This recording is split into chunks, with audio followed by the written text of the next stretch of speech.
C'est la phase ultime du processus des réformes.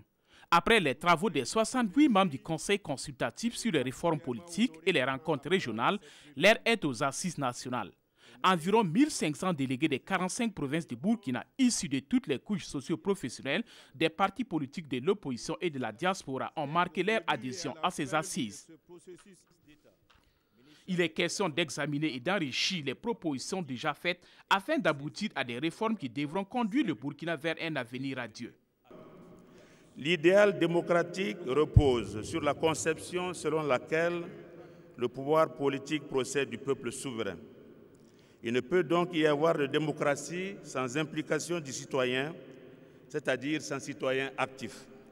C'est pourquoi la citoyenneté politique suppose non seulement la jouissance du droit civique, mais aussi le devoir de s'impliquer dans la vie politique et d'y participer.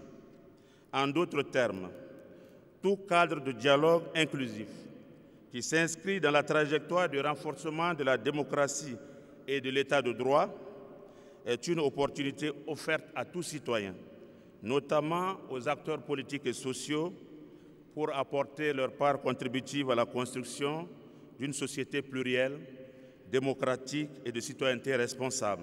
Au regard des turbulences sociopolitiques que le Burkina vient de traverser, le chef du gouvernement attend beaucoup des résultats de ces assises. Le meilleur enseignement que nous avons tiré de la crise sociale qui a ébranlé les fondements de notre société est qu'il faut opérer des améliorations notables dans notre système de gouvernance politique et judiciaire, administrative et économique.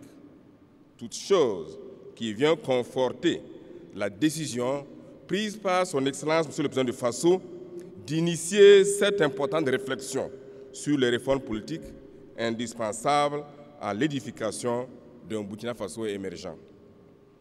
Des pas importants ont été franchis et ceux qui restent à franchir sont tout aussi décisifs pour parachever cette œuvre courageuse et historique. Votre responsabilité est donc grande dans l'atteinte des résultats qui traduiront les aspirations profondes de nos concitoyens. Il vous appartient, par vos décisions pertinentes et clairvoyantes, d'engager l'avenir de notre pays et de notre peuple dans la paix et la réconciliation des cœurs. Outre l'examen et l'adoption des conclusions du CCRP et des rencontres régionales, il est prévu l'adoption des modalités de mise en œuvre des propositions objets de consensus et l'approfondissement des réflexions sur les questions non consensuelles du CCRP. Les réflexions des assises auront également comme document de base la Constitution, le Code électoral, le Code général des collectivités, ainsi que les synthèses des rapports du MAEP et des collèges des sages.